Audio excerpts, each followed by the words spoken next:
میں رات کو اپنے شوہر کے موبائل پر ویڈیو دیکھ رہی تھی جب اچانک کسی عورت کا میسج آیا۔ میں نے آواز سنی تو وہ کوئی غیر نہیں بلکہ میری بہن کی آواز تھی جو کئی سال پہلے اپنے عاشق کے ساتھ بھاگ گئی تھی۔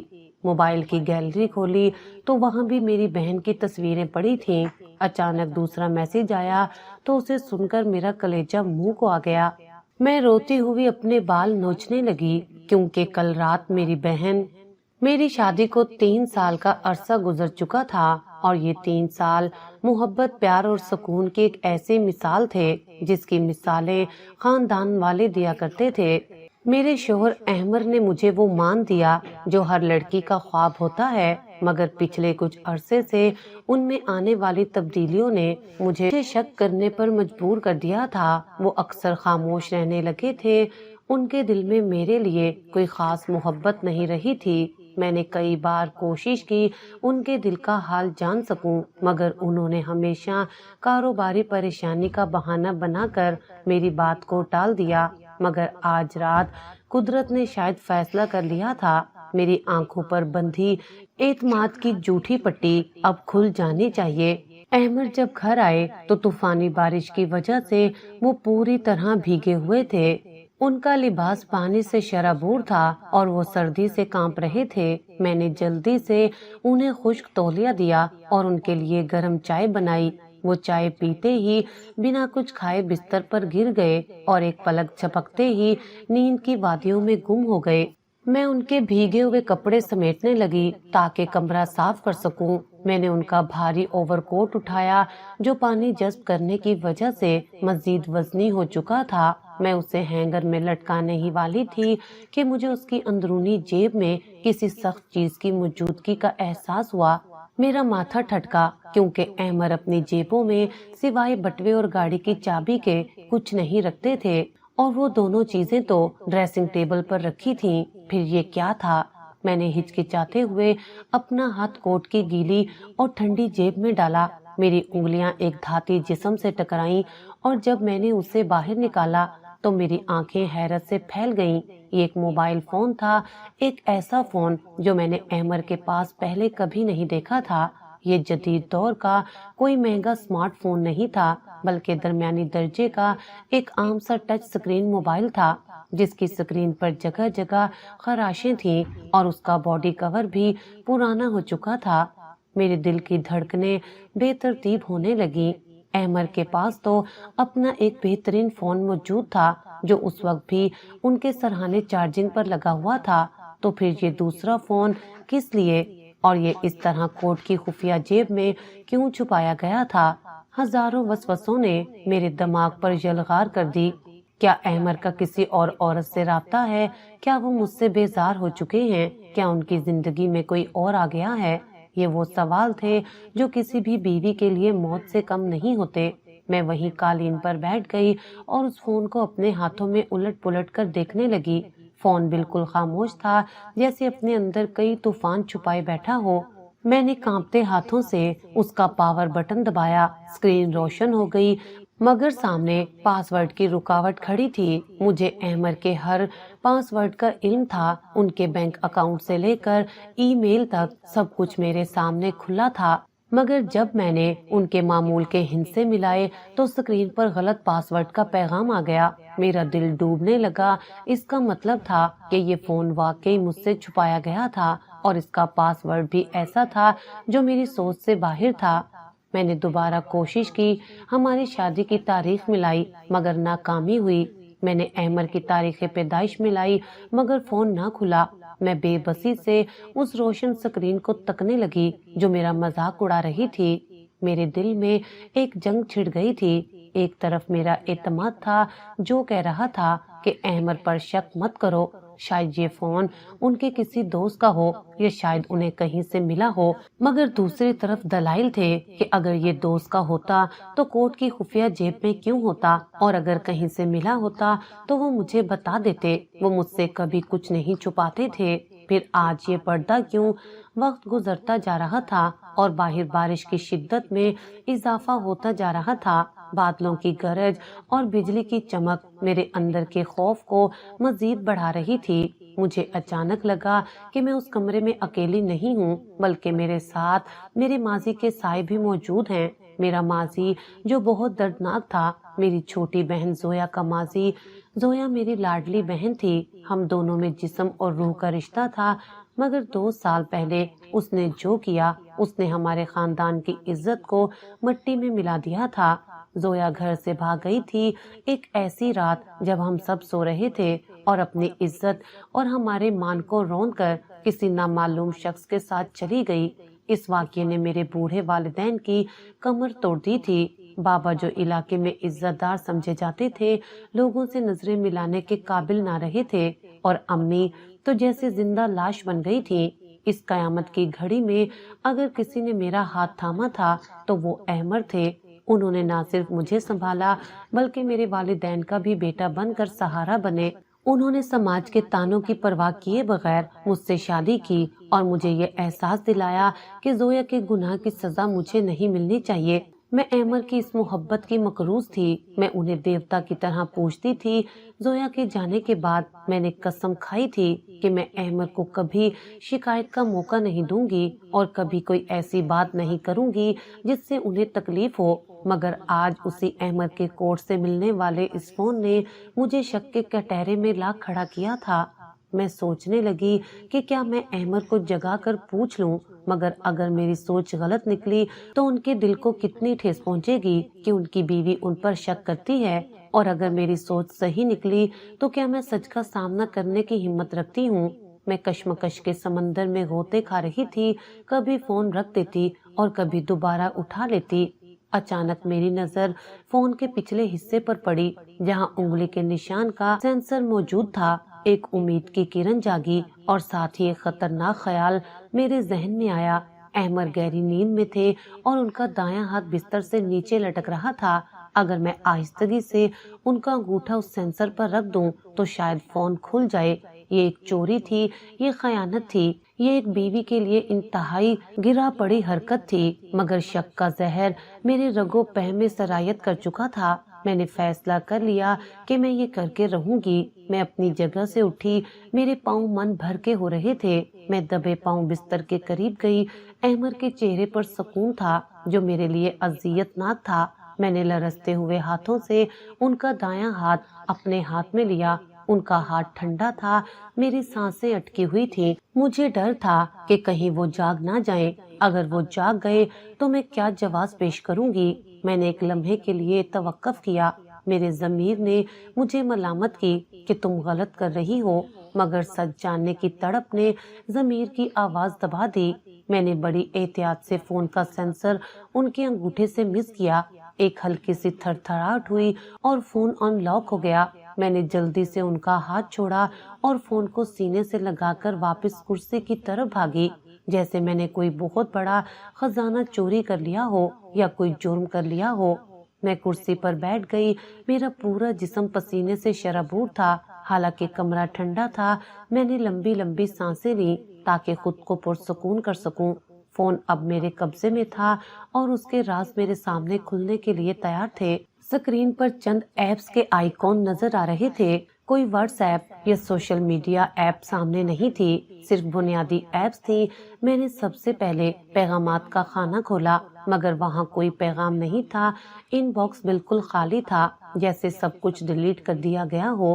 پھر میں نے کال لاگز چیک کیے، وہاں بھی ویرانی تھی۔ یہ کیسے ممکن تھا کہ فون استعمال ہو رہا ہو اور کوئی ریکارڈ نہ ہو؟ اس کا مطلب صاف تھا کہ احمد بہت احتیاط سے کام لے رہے تھے اور ہر ثبوت مٹا رہے تھے۔ اس بات نے میرے شک کو یقین میں بدل دیا کہ دال میں کچھ کالا نہیں بلکہ پوری دال ہی کالی ہے۔ اب صرف ایک جگہ بچی تھی جہاں سے مجھے کچھ مل سکتا تھا، اور وہ تھی گیلری، یعنی تصاویر کا فولڈر۔ میرا ہاتھ تصویر کے آئیکن پر جا کر رک گیا۔ ایک انجانا خوف مجھے روک رہا تھا، جیسے میرا چھٹا احساس مجھے خبردار کر رہا ہو کہ اس دروازے کو مت کھولو، ورنہ جو کچھ سامنے آئے گا وہ تمہاری برداشت سے باہر ہوگا۔ مگر انسان فطرتاً متجسس ہے۔ میں نے آنکھیں بند کر کے ایک دعا مانگی اور پھر کانپتی انگلی سے گیلری پر کلک کر دیا۔ اسکرین پر تصاویر کا ایک سلسلہ نمودار ہوا۔ پہلی نظر میں تو مجھے کچھ سمجھ نہ آیا کیونکہ تصاویر دھندلی تھیں اور کم روشنی میں لی گئی تھی، مگر جب میں نے پہلی تصویر کو کھول کر زوم کیا تو میرے حلق سے ایک دبی ہوئی چیخ نکل گئی اور میں نے بے اختیار اپنا ہاتھ اپنے منہ پر رکھ لیا تاکہ آواز باہر نہ نکلے۔ میرے پاؤں تلے سے زمین سرک گئی اور کمرے کی چھت گھومتی ہوئی محسوس ہوئی۔ وہ تصویر کسی غیر ملکی عورت کی نہیں تھی، کسی ماڈل کی نہیں تھی اور نہ ہی کسی ایسی عورت کی تھی جسے میں نہ جانتی ہوں۔ وہ چہرہ، وہ آنکھیں، وہ نقوش سب میرے اپنے تھے۔ وہ میری اپنی سگی بہن زویا تھی۔ ہاں، وہی زویا جو 2 سال پہلے مر چکی تھی ہمارے لیے، جو ہمیں چھوڑ کر بھاگ گئی تھی، جس کا نام ہمارے گھر میں گالی بن چکا تھا۔ اس زویا کی تصویر احمد کے خفیہ فون میں کیا کر رہی تھی؟ میرا دماغ معاف ہو گیا۔ میں نے آنکھیں مل کر دوبارہ دیکھا کہ کہیں یہ میرا وہم تو نہیں، مگر تصویر جھوٹ نہیں بولتی، وہ زویا ہی تھی۔ مگر اس کا حلیہ دیکھ کر کلیجہ منہ کو آ گیا۔ وہ زویا نہیں تھی جو گھر سے بند سنور کر نکلی تھی۔ تصویر میں نظر آنے والی لڑکی کے بال بکھرے ہوئے تھے، آنکھوں کے گرد گہرے سیاہ حلقے تھے، گال پچکے ہوئے تھے اور ہونٹوں پر خشکی کی تہیں جمی تھیں۔ اس نے بہت پرانے اور میلے کپڑے پہن رکھے تھے اور وہ کسی ٹوٹی ہوئی چارپائی پر بیٹھی خلا میں گھور رہی تھی۔ اس کے چہرے پر جو ویرانی اور مایوسی تھی وہ کسی بھی پتھر دل کو پگھلانے کے لیے کافی تھی۔ مگر میرا سوال یہ نہیں تھا کہ اس کی حالت ایسی کیوں ہے، میرا سوال یہ تھا کہ یہ تصویر احمر کے پاس کہاں سے آئی؟ کیا احمر زویا سے ملتے رہے ہیں؟ کیا احمر کو پتا تھا کہ زویا کہاں ہے؟ کیا یہ سب احمر کی سازش تھی؟ میرے دماغ میں ہزاروں سوال سانپوں کی طرح بل کھانے لگے۔ میں نے جلدی سے انگلی سلائیڈ کر کے اگلی تصویر دیکھی۔ اس میں زویا زمین پر بیٹھی تھی اور اس کے سامنے کچھ روکھا سوکھا کھانا رکھا تھا۔ اگلی تصویر میں وہ ایک پوسیدہ کمرے کے کونے میں سہمی ہوئی کھڑی تھی۔ ہر تصویر ایک نئی داستان سنا رہی تھی اور ہر تصویر میں زویا کی حالت پہلے سے زیادہ ابتر نظر آ رہی تھی۔ مجھے لگا کہ شاید یہ تصاویر پرانی ہیں، شاید یہ اس وقت کی ہیں جب وہ نئی نئی بھاگی تھی، یا شاید احمر کو یہ تصاویر کسی نے بھیجی ہیں تاکہ انہیں بلیک میل کر سکے۔ مگر جب میری نظر تصویر کی تفصیلات یعنی تاریخ اور وقت پر پڑی تو میرے وجود میں سنسنی کی ایک لہر دوڑ گئی اور میرا خون جیسے جم سا گیا۔ میرے ہاتھوں کی گرفت فون پر ڈھیلی پڑ گئی اور فون میری گود میں جا گرا۔ میں نے دوبارہ اٹھا کر دیکھا کہ شاید پڑھنے میں غلطی ہوئی ہو، مگر اسکرین پر واضح الفاظ میں لکھا تھا، کل شام 5:30۔ جی ہاں، یہ کوئی پرانی یادیں نہیں تھی، یہ ماضی کا قصہ نہیں تھا، یہ تصویر کل شام کی تھی کہ جب احمر نے مجھے کہا تھا کہ وہ ایک ضروری میٹنگ میں جا رہے ہیں تو وہ دراصل زویا کے پاس تھے، اور تصویر کا پس منظر بتا رہا تھا کہ وہ شہر کا کوئی پوش علاقہ نہیں بلکہ وہ بدنام زمانہ کچی آبادی ہے جہاں شریف لوگ دن کی روشنی میں بھی جانے سے ڈرتے ہیں۔ میرا دماغ بھگ سے اڑ گیا۔ احمر کل شام زویا کے پاس تھے، اس کا مطلب ہے زویا زندہ ہے، اسی شہر میں ہے اور احمر اس سے رابطے میں ہے، اور یہ رابطہ 1-2 دن کا نہیں لگتا، کیونکہ تصاویر کی تعداد بتا رہی تھی کہ یہ سلسلہ کافی عرصے سے چل رہا ہے۔ مگر کیوں احمر نے مجھ سے اتنا بڑا سچ چھپایا؟ وہ تو زویا سے اتنی ہی نفرت کرتے تھے جتنی میں یا میرے والدین کرتے تھے۔ وہ تو زویا کا نام سننا بھی پسند نہیں کرتے تھے، پھر وہ اس کے پاس کیا کر رہے تھے؟ اور ان تصاویر میں زویا کی حالت ایسی کیوں تھی جیسے وہ کسی قید میں ہو یا کسی بہت بڑی مصیبت میں ہو؟ ایک عجیب سی وحشت نے مجھے گھیر لیا تھا۔ کیا احمر کا زویا کے ساتھ کوئی چکر ہے؟ یہ خیال آتے ہی مجھے گھن آنے لگی۔ نہیں، احمر ایسے نہیں ہیں، میرا دل چیخا، مگر دماغ نے کہا کہ اگر ایسے نہیں ہیں تو یہ سب کیا ہے؟ مرد کی فطرت کا کیا بھروسہ؟ اور پھر زویا جیسی خوبصورت لڑکی چاہے جس حال میں بھی ہو مرد کو لبھا ہی لیتی ہے۔ میرے آنسو تھمنے کا نام نہیں لے رہے تھے۔ مجھے لگ رہا تھا کہ میری محبت، میری وفاداری اور میرا مان سب کچھ ریت کی دیوار ثابت ہوا ہے۔ میں نے ایک نظر احمر پر ڈالی جو ابھی بھی بے خبر سو رہے تھے۔ مجھے ان کے معصوم چہرے پر اب مکاری کا نقاب دکھائی دینے لگا تھا۔ میرا جی چاہا کہ انہیں بھی ابھی جھنجھوڑ کر اٹھاؤں اور پوچھوں کہ یہ سب کیا ہے؟ یہ کون سا کھیل ہے جو تم میرے ساتھ کھیل رہے ہو؟ تم میری ہی بہن کے ساتھ مل کر مجھے دھوکہ دے رہے ہو، مگر میں ایسا نہ کر سکی۔ میرے اندر کی ہمت جواب دے گئی۔ میں بس تصویر کو تکتی رہی جس میں زویا کی ویران آنکھیں مجھے دیکھ رہی تھی اور نیچے کل کی تاریخ منہ چڑھا رہی تھی۔ مجھے سمجھ نہیں آ رہا تھا کہ میں کیا کروں، کس سے بات کروں۔ زویا کا زندہ ہونا اور احمر کا اس سے ملنا، یہ دو ایسی حقیقتیں تھیں جنہوں نے میری دنیا الٹ پلٹ کر دی۔ اب میرے پاس دو راستے تھے، یا تو میں خاموش رہوں اور خود کو دھوکے میں رکھوں، یا پھر اس سچ کی تہ تک جاؤں، چاہے اس کے لیے مجھے اپنی بقیہ زندگی داؤ پر ہی کیوں نہ لگانی پڑے۔ اور اس لمحے میں نے فیصلہ کیا کہ میں خاموش نہیں بیٹھوں گی، میں جان کر رہوں گی کہ کل شام اس کچی آبادی کے ٹوٹے ہوئے مکان میں کیا ہوا تھا اور احمر وہاں کیا کرنے گئے تھے، کیونکہ یہ صرف ایک تصویر نہیں تھی، یہ میری بربادی کا پروانہ، یا پھر شاید کسی بہت بڑے راز کی چابی تھی جو اب میرے ہاتھ لگ چکی تھی اور مجھے اس دروازے کو کھولنا ہی تھا۔ موبائل کی سکرین پر چمکتی ہوئی وہ خوفناک تصویر میری آنکھوں میں کانٹوں کی طرح چبھ رہی تھی اور میرے ذہن میں ایک ایسا بھوچال آ چکا تھا جس نے میری سوچنے سمجھنے کی تمام صلاحیتوں کو مفلوج کر کے رکھ دیا تھا۔ میں وہی کرسی پر بیٹھی تھی، مگر مجھے لگ رہا تھا کہ میں کسی گہری کھائی میں گرتی جا رہی ہوں۔ میرے ہاتھ پاؤں شل ہو چکے تھے اور جسم میں خون کی گردش جیسے تھم سی گئی تھی۔ باہر بارش کا شور اور بجلی کی کڑک اب مجھے سنائی نہیں دے رہی تھی، کیونکہ میرے اندر طوفان کا شور اس سے کہیں زیادہ شدید اور ہولناک تھا۔ میں نے ایک نظر پھر بستر پر پرسکون انداز میں سوئے ہوئے احمر کی طرف ڈالی، اور اس بار میری نظروں میں وہ محبت اور عقیدت نہیں تھی جو کچھ گھنٹے پہلے تک موجود تھی، بلکہ اب وہاں شک اور نفرت کا ایک ایسا زہر گھل چکا تھا جو میرے پورے وجود کو نیلا کر رہا تھا۔ مجھے لگا کہ وہ شخص جو میرے سامنے بے خبر سو رہا ہے، وہ میرا مسیحا اور محافظ نہیں ہے، بلکہ وہ میرا قاتل ہے جس نے میری پیٹھ میں اعتماد کا خنجر گھونپا ہے۔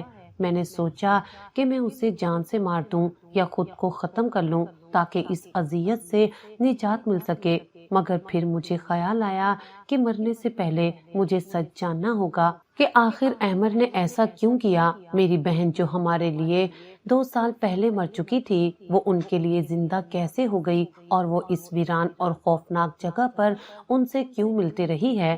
کیا یہ سب کوئی پرانی محبت تھی یا کوئی نئی سازش؟ غصے اور نفرت کی ایک لہر نے مجھے کرسی سے کھڑا کر دیا۔ میں نے موبائل ہاتھ میں مضبوطی سے تھاما اور بستر کے قریب جا کر احمر کے کندھے کو زور سے جھنجھوڑا اور چیخی کہ اٹھو احمر اور دیکھو تمہارا گناہ پکڑا گیا ہے۔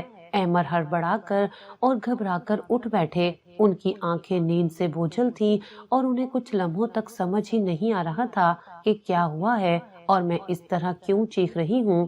انہوں نے پریشانی سے پوچھا کہ کیا ہوا، خیریت تو ہے، تم رو کیوں رہی ہو؟ مگر میں نے ان کی بات کا جواب دینے کی بجائے وہ موبائل ان کے چہرے کے بالکل سامنے کر دیا، جس کی سکرین پر زویا کی وہ دکھی اور اجڑی ہوئی تصویر ابھی بھی روشن تھی۔ احمر کی نظر جیسے ہی موبائل پر پڑی، ان کے چہرے کا رنگ ایسے فک ہو گیا جیسے کسی نے ان کے جسم سے سارا خون نچوڑ لیا ہو۔ ان کی آنکھیں پھٹی کی پھٹی رہ گئیں اور وہ کچھ بولنے کی کوشش کرنے لگے، مگر الفاظ ان کے حلق میں ہی پھنس کر رہ گئے تھے۔ ان کا یہ خوف زدہ رد عمل میرے لیے سب سے بڑا ثبوت تھا کہ میری شک کی بنیاد کھوکھلی نہیں تھی اور دال میں کچھ کالا ضرور ہے۔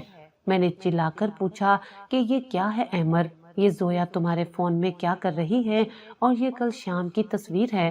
تم کل شام اس کے پاس کیا کر رہے تھے؟ بولو، خاموش کیوں ہو گئے ہو؟ کیا تمہاری زبان کو تالا لگ گیا ہے یا جھوٹ بولنے کے لیے الفاظ نہیں مل رہے؟ میں پاگلوں کی طرح چیخ رہی تھی اور میرے آنسو میرے گالوں پر سیلاب کی طرح بہہ رہے تھے۔ احمر نے بستر سے اترنے کی کوشش کی اور لرزتی ہوئی آواز میں کہا کہ میری بات سنو، خدا کے لیے پرسکون ہو جاؤ، تم غلط سمجھ رہی ہو، جیسا تم دیکھ رہی ہو ویسا نہیں ہے۔ مگر میں نے انہیں زور سے دھکا دے دیا اور کہا کہ مجھے مت چھونا، میں سب کچھ سمجھ چکی ہوں، تم نے اور زویا نے مل کر مجھے بے وقوف بنایا ہے۔ تم دونوں کا چکر چل رہا ہے اور تم نے مجھ سے شادی صرف اس لیے کی تاکہ تم زویا کے قریب رہ سکو اور اس کی غیر موجودگی کا فائدہ اٹھا سکو۔ میں تمہیں کبھی معاف نہیں کروں گی، تم نے میرے اعتماد کا خون کیا ہے۔ احمد نے شرمندگی اور دکھ سے سر جھکا لیا اور کچھ دیر خاموش رہے۔ کمرے میں صرف میرے رونے کی آوازیں گونج رہی تھی۔ پھر انہوں نے آہستہ سے سر اٹھایا اور ان کی آنکھوں میں آنسو تیر رہے تھے۔ انہوں نے انتہائی سنجیدگی سے کہا کہ اگر تم سچ جاننا ہی چاہتی ہو تو پھر تمہیں میرے ساتھ چلنا ہوگا۔ میں یہاں تمہیں کچھ بھی بتاؤں گا تو تمہیں یقین نہیں آئے گا اور تم اسے میرا جھوٹ سمجھو گی۔ بہتر ہے کہ تم اپنی آنکھوں سے دیکھ لو کہ حقیقت کیا ہے اور زویا کس حال میں ہے۔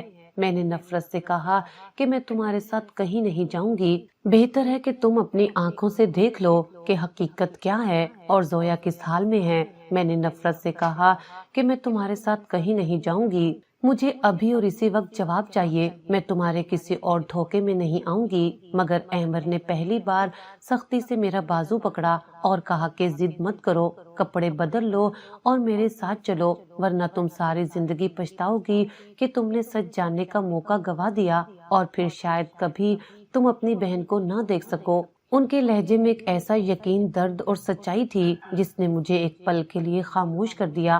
میں نے ان کی آنکھوں میں دیکھا، وہاں جھوٹ یا مکر نہیں تھا بلکہ ایک گہری اداسی اور مجبوری تھی۔ میں نے فیصلہ کیا کہ میں ان کے ساتھ جاؤں گی کیونکہ اب میرے پاس کھونے کے لیے کچھ نہیں بچا تھا۔ میں نے خاموشی سے چادر اوڑھی اور ہم کمرے سے باہر نکل آئے۔ گھر میں قبرستان جیسی خاموشی تھی، سب سو رہے تھے۔ ہم چوروں کی طرح اپنے ہی کمرے سے نکلے اور گاڑی میں بیٹھ گئے۔ احمد نے گاڑی سٹارٹ کی اور موسلا دھار بارش میں گاڑی سڑک پر دوڑانے لگے۔ باہر اندھیرا تھا اور بارش کے قطرے ونڈ سکرین پر ٹکرا کر منظر کو دھندلا رہے تھے۔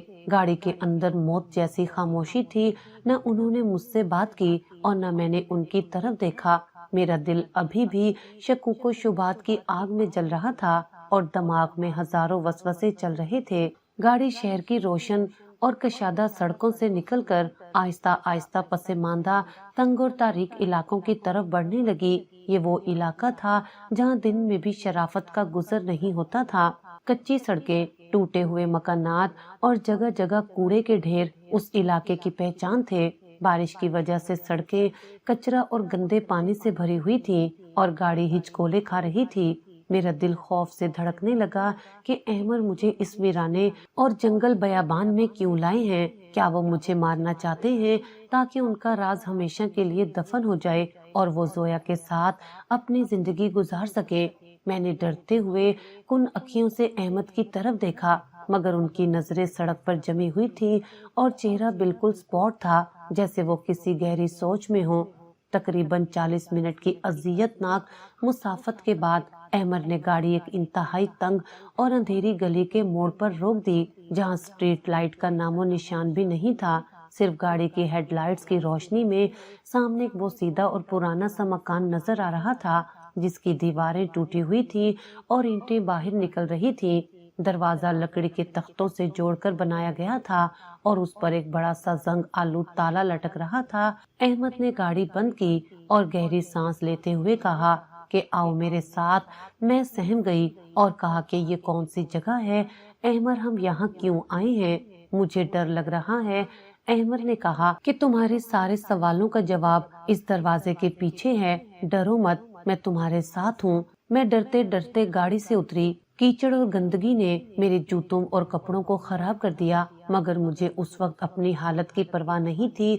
ہم دونوں وہ سیدھا مکان کے دروازے تک پہنچے۔ احمد نے جیب سے چابی نکالی اور کانپتے ہاتھوں سے تالا کھولا۔ دروازہ ایک خوفناک چڑچڑاہٹ کے ساتھ کھلا جیسے برسوں سے بند ہو۔ اندر گھپ اندھیرا اور شدید حبس تھا۔ بدبو نے میرا استقبال کیا۔ یہ بدبو سین اور بیماری کی ملی جلی بو تھی۔ احمد نے اپنے فون کی ٹارچ جلائی اور مجھے اپنے پیچھے آنے کا اشارہ کیا۔ صحن میں کیچڑ تھا اور سامنے ایک چھوٹا سا کمرہ تھا جس میں مدھم سی روشنی جل رہی تھی۔ میرا دل حلق میں آ گیا تھا۔ میں نے احمد کا بازو مضبوطی سے پکڑ لیا کیونکہ مجھے لگ رہا تھا کہ میں خوف سے گر جاؤں گی۔ احمد مجھے لے کر اس کمرے کی طرف بڑھے۔ جیسے ہی ہم کمرے کے دروازے پر پہنچے اور میں نے اندر جھانکا تو جو منظر میرے سامنے تھا اس نے میرے ہوش اڑا دیے۔ میرے منہ سے بے اختیار ایک فلک شکاف چیخ نکل گئی اور میں نے اپنی آنکھیں بند کر لی۔ یہ منظر میری برداشت سے باہر تھا، مگر احمد نے مجھے گرنے سے بچایا اور سہارا دے کر کہا کہ دیکھو، یہ ہے وہ حقیقت جسے میں تم سے چھپا رہا تھا۔ میں نے کانپتے ہوئے دوبارہ آنکھیں کھولی تو دیکھا کہ سامنے ایک ٹوٹی ہوئی چارپائی پر ایک وجود پڑا تھا جو ہڈیوں کا ڈھانچہ لگ رہا تھا۔ اس کے بال بکھرے ہوئے اور الجھے ہوئے تھے، کپڑے تار تار اور میلے کچیلے تھے، اور جسم پر جگہ جگہ نیلے نشانات اور پرانے زخموں کے کھرنڈ تھے۔ وہ کوئی اور نہیں، زویا تھی، میری اپنی سکی بہن زویا، مگر وہ یہ زویا نہیں تھی جسے میں جانتی تھی۔ یہ تو کوئی زندہ لاش تھی جس میں روح نام کی کوئی چیز باقی نہیں تھی۔ وہ ہمیں دیکھ کر اور روشنی پڑنے پر خوف زدہ ہو گئی اور دیوار کے ساتھ لگ کر سہم گئی، جیسے اسے مار پڑنے کا ڈر ہو۔ وہ اپنے دونوں ہاتھ جوڑ کر رحم کی بھیک مانگنے لگی، جیسے وہ ہمیں پہچان نہ پا رہی ہو۔ احمد جلدی سے آگے بڑھے اور اسے تسلی دیتے ہوئے کہا کہ ڈرو مت زویا، دیکھو کون آیا ہے، تمہاری آپی آئی ہیں۔ میں بت بنی دروازے پر کھڑی تھی، میری ٹانگوں میں جان نہیں تھی اور زبان گنگ ہو چکی تھی۔ زویا نے جب احمد کی آواز سنی اور پھر مجھے دیکھا تو اس کی آنکھوں میں پہلے حیرت اور پھر آنسو امڈ آئے۔ اس نے شرمندگی اور ندامت سے اپنا چہرہ اپنے میلے ہاتھوں میں چھپا لیا۔ میں آہستہ آہستہ چلتی ہوئی اس کے قریب گئی۔ مجھے اس سے بدبو آ رہی تھی، مگر خون کی کشش اور ممتا مجھے اس تک لے گئی تھی۔ میں نے کانپتے ہاتھوں سے اس کے کمزور کندھے پر ہاتھ رکھا تو وہ پھوٹ پھوٹ کر رو پڑی اور میرے پیروں میں گر گئی۔ وہ بار بار ہچکیوں کے درمیان کہہ رہی تھی کہ مجھے معاف کر دو آپی، میں بہت گندی ہوں، میں نے تم سب کا سر جھکا دیا، میں نے تمہاری زندگی برباد کر دی، مجھے معاف کر دو۔ میں اس کے رونے اور اس کی حالت دیکھ کر خود پر قابو نہ رکھ سکی اور میں بھی دھاڑے مار کر رونے لگی۔ ہم دونوں بہنیں اس بوسیدہ کمرے کے فرش پر بیٹھ کر رو رہی تھیں، مگر ابھی بھی میرے دماغ میں یہ سوال ہتھوڑے کی طرح بج رہا تھا کہ یہ سب کیا ہے اور احمد کا اس میں کیا کردار ہے۔ زویا اس جہنم میں کیسے پہنچی اور احمد کو یہ سب کیسے پتہ چلا؟ میں نے احمد کی طرف سوالیہ نظروں سے دیکھا جو سر جھکائے دیوار کے ساتھ ٹیک لگائے کھڑے تھے۔ ان کی آنکھوں میں بھی نمی تھی۔ تب احمد نے گلا صاف کیا اور خاموشی توڑی۔ انہوں نے کہا کہ آج سے 2 سال پہلے جب زویا گھر سے بھاگی تھی تو تمہیں اور سب کو لگتا تھا کہ وہ اپنی خوشی سے گئی ہے اور کسی شہزادے کے ساتھ گئی ہے، مگر حقیقت یہ ہے کہ وہ ایک بہت بڑے اور خطرناک دھوکے کا شکار ہوئی تھی۔ وہ جس لڑکے کے ساتھ گئی تھی وہ کوئی شریف انسان نہیں تھا، بلکہ ایک پیشہ ور مجرم اور جواری تھا۔ اس نے زویا کو محبت کے جال میں پھنسایا اور شادی کا جھانسا دے کر اپنے ساتھ لے گیا، مگر شادی کے اگلے ہی دن اس درندے نے اپنا اصل رنگ دکھا دیا۔ اس نے زویا کے سارے زیورات اور پیسے چھین لیے اور اسے گھر میں قید کر دیا۔ وہ جواری تھا اور اس پر جوئے کے اڈے والوں کا لاکھوں کا قرض تھا۔ جب وہ قرضہ نہیں چکا سکا اور اسے اپنی جان کا خطرہ لاحق ہوا تو اس نے قرض دینے والے مافیا کے ساتھ ایک گھناؤنا سودا کر لیا۔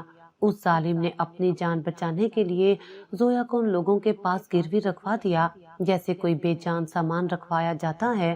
احمد کی یہ بات سن کر میرے رونگٹے کھڑے ہو گئے اور مجھے لگا کہ میرا دم گھٹ جائے گا۔ میں نے زویا کی طرف دیکھا جو اب بھی زمین پر بیٹھی کانپ رہی تھی۔ احمد نے بات جاری رکھتے ہوئے کہا کہ زویا پچھلے 2 سال سے ان درندوں کی قید میں تھی جہاں اس کے ساتھ جانوروں سے بھی بدتر سلوک کیا جاتا تھا۔ اسے بھوکا رکھا جاتا تھا اور روزانہ مارا پیٹا جاتا تھا۔ اسے دھمکی دی جاتی تھی کہ اگر اس نے بھاگنے کی کوشش کی یا کسی سے رابطہ کیا تو وہ اس کے گھر والوں کو جان سے مار دیں گے۔ اسی لیے زویا نے کبھی ہم سے رابطہ کرنے کی کوشش نہیں کی۔ وہ اپنی غلطی کی سزا بھگت رہی تھی اور ہر لمحہ اپنی موت کا انتظار کر رہی تھی۔ مجھے اس کے بارے میں 3 مہینے پہلے پتہ چلا جب مجھے ایک نامعلوم نمبر سے کال آئی۔ وہ اسی گروہ کا ایک آدمی تھا جو مجھ سے پیسے مانگ رہا تھا۔ اس نے مجھے بتایا کہ زویا ان کے قبضے میں ہے اور اگر میں نے 50 لاکھ روپے نہیں دیے تو وہ اسے بیچ دیں گے اور اسے ملک سے باہر سمگل کر دیں گے۔ پہلے تو مجھے یقین نہیں آیا اور میں نے اسے مذاق سمجھا، مگر پھر انہوں نے مجھے ثبوت کے طور پر زویا کی تازہ تصاویر اور ویڈیوز بھیجی۔ وہی تصویر جو تم نے میرے فون میں دیکھی، یہ وہ لمحہ تھا جب میری دنیا ہل گئی تھی اور میں سکتے میں آ گیا تھا۔ میں چاہتا تو میں یہ بات تمہیں بتا سکتا تھا، مگر میں جانتا تھا کہ تم اور تمہارے بوڑھے والدین یہ صدمہ برداشت نہیں کر سکیں گے۔ تمہارے والدین پہلے ہی زویا کے غم میں آدھے ہو چکے تھے اور اب بیمار رہتے تھے۔ اگر انہیں پتہ چلتا کہ ان کی لاڈلی بیٹی کس جہنم میں ہے اور کس حال میں ہے تو وہ شاید صدمے سے مر جاتے، اور تم تو بکھر جاتی اور شاید اپنی جان لے لیتی۔ اس لیے میں نے فیصلہ کیا کہ میں اکیلے ہی اس مصیبت کا مقابلہ کروں گا اور تمہیں اس زہر سے بچاؤں گا۔ میں نے وہ دوسرا سستا فون خریدا تاکہ تم ان دھمکی آمیز پیغامات اور تصویر کو نہ دیکھ سکو، اور میں نے اس گروہ سے مذاکرات شروع کیے۔ وہ بہت خطرناک لوگ تھے۔ میں پولیس کے پاس بھی نہیں جا سکتا تھا کیونکہ انہوں نے صاف کہا تھا کہ اگر پولیس کو خبر ہوئی تو وہ زویا کی لاش بھیجیں گے۔ میں نے اپنی جمع پونجی نکالی، اپنی وہ پسندیدہ گاڑی بیچی جو میں نے بڑے شوق سے خریدی تھی، اور اپنے قریبی دوستوں سے ادھار لے کر رقم جمع کرنا شروع کی۔ پچھلے 3 مہینوں سے میں اسی عذاب سے گزر رہا تھا۔ میں اندر ہی اندر گھٹ رہا تھا، مگر تمہاری خوشی اور سکون کی خاطر میں خاموش رہا اور مسکراتا رہا۔ میں روز رات کو چھپ کر یہاں آتا تھا تاکہ ان لوگوں کو قسطوں میں پیسے دے سکوں اور انہیں یقین دلا سکوں کہ میں زویا کو چھڑوا لوں گا۔ کل شام جب میں یہاں آیا تھا تو وہ آخری قسط دینے آیا تھا۔ میں نے 50 لاکھ روپے ان کے منہ پر مارے اور زویا کو ان کی قید سے آزاد کروایا۔ یہ مکان میں نے عارضی طور پر کرائے پر لیا ہے اور یہاں ایک بوڑھی آیا کو رکھا تھا تاکہ زویا کو یہاں لا کر کچھ دن رکھ سکوں۔ اس کی حالت ایسی نہیں تھی کہ میں اسے فوراً گھر لے جاتا۔ میں چاہتا تھا کہ اس کا علاج کرواؤں، اسے انسانوں والی شکل میں واپس لاؤں، اس کے زخم بھر جائیں، اور پھر تمہیں بتاؤں کہ تم نے میرا فون دیکھ لیا اور میرا سارا منصوبہ دھرا کا دھرا رہ گیا۔ احمد کی آواز بھر آ گئی تھی اور وہ خاموش ہو گئے۔ میں سن ہو کر رہ گئی تھی۔ مجھے اپنے کانوں پر یقین نہیں آ رہا تھا کہ میں جس شخص کو دھوکے باز، بے وفا اور گنہگار سمجھ رہی تھی وہ دراصل ایک فرشتہ تھا جس نے میری عزت اور میری بہن کو بچانے کے لیے اپنی جان اور مال دونوں داؤ پر لگا دیے تھے۔ میرے اندر ندامت اور شرمندگی کا ایک ایسا طوفان اٹھا کہ میں نظریں اٹھانے کے قابل نہ رہی۔ احمد کی باتیں سن کر میرے وجود کا ذرہ ذرہ کانپ اٹھا تھا۔ میں نے زویا کو زور سے گلے سے لگا لیا اور ہم دونوں بہنیں ایک دوسرے کے گلے لگ کر روتی رہیں۔ ہماری ہچکیاں اس ویران کمرے میں گونج رہی تھیں۔ زویا بار بار احمد کا شکریہ ادا کر رہی تھی اور کہہ رہی تھی کہ اگر بھائی نہ ہوتے تو میں مر جاتی، انہوں نے مجھے جہنم سے نکالا ہے۔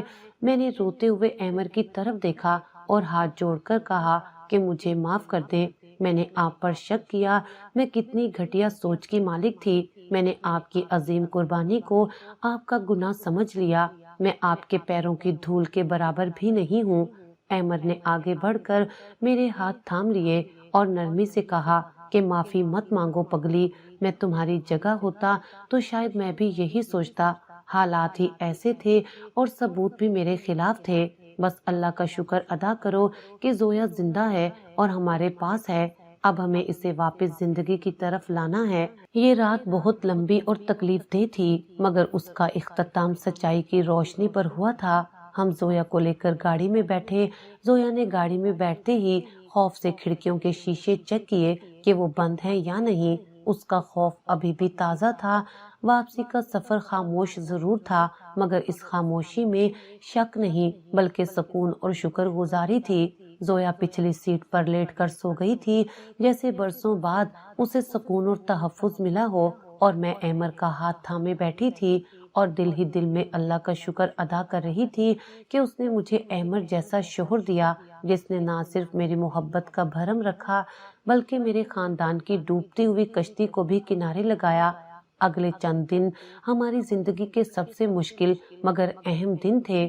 ہم زویا کو گھر لے آئے تھے، مگر ہم نے اسے مہمان خانے میں رکھا اور والدین کو فی الحال کچھ نہیں بتایا کیونکہ ڈاکٹر نے کہا تھا کہ زویا ابھی صدمے میں ہے۔ احمد نے ایک ماہر نفسیاتی ڈاکٹر کا انتظام کیا جو روزانہ زویا کا معائنہ کرنے آتا تھا۔